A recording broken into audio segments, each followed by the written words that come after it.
We're at the Spadina Museum. And it is famous for the Austin family and the servants that worked here. My name is Zoe. I am 8 years old, and I come from Canada. My name is Kayden. I'm 10, and I come from Ajax.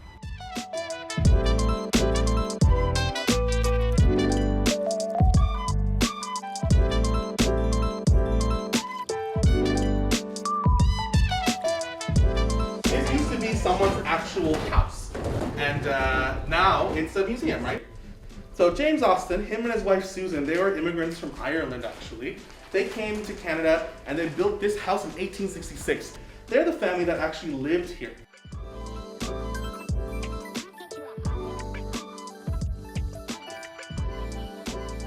This house had 5 servants typically. There was 1 or 2 maids, depending on the time, a cook, a gardener, and a chauffeur. And sometimes they had assistants who helped them. Yeah, Kate. What is a chauffeur? Good question. A chauffeur is somebody whose job is to drive other people. James came here, he did some internships, he learned a lot, he started some businesses, sold those businesses, and then he became the president of the Consumers Gas Company. And he also became president and one of the first founders of the Dominion Bank, which is now TD Bank. Now, do you have an idea why maybe they would have a fancy room like this? No. It's because they wanted to show off, basically. Any room that a public would come to, like friends, family, guests, they would basically want to show off.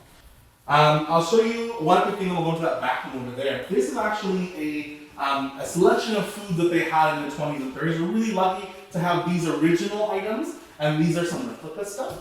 Now, there's brands that we know today. My favorite one is over here, these 2 giant tins, because they advertise healthy food, scientifically processed, alkaline friendly, and really, they're just massive tins of potato chips. So these are my favorite tins because I would love a tin that size of potato chips, wouldn't you? Yeah. Yeah.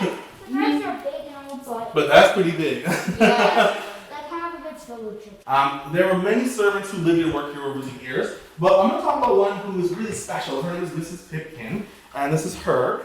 She actually lived and worked in this house in the 1870s, but she's actually an escaped slave. So she was actually a slave in the United States. She came to Canada in the 1850s, and she came with her husband. What was really sad was they couldn't bring their children. It was because the children were at a different location. They had to run with the Underground Railroad, right? You guys know what the Underground Railroad is? It describes a connection of houses and people who were helping slaves from the South come to Canada. But what do you think she was like looking at this photo? She seemed very nice. She seemed like she could be a really, really good grandma and a really good nanny. It's sad that she was a slave, but then she had to leave her kids. I hope that her story becomes more and more popular. The Underground Railroad that she went under, I wonder if anything happened, but she was very, very brave to do that and to give up her kids and just leave. Any questions about anything so far? No. Okay. Welcome to the 2nd floor. The 2nd floor was all bedrooms. Now, something to keep in mind, the female servants lived in these rooms, just like this. You guys can go in and take a look. But the male servants actually got to live in their own spaces. I feel like the Austin should have gave a lot more to the servants and all the people that were helping with their laundry, like Mrs. Pitt. No, I got it. Whoa! I saw this telephone earlier. It's a military hat. I've seen different cameras, but I've never seen a camera like this. It looks really cool. Looks like a nice camera. Looks very old. I chose this one because I've heard a whole bunch of stories about these kind of telephones, and I finally got a chance to see what it was like to use it, because it's different from the phones now, and it's just unique, and it's cool that you get to spin it.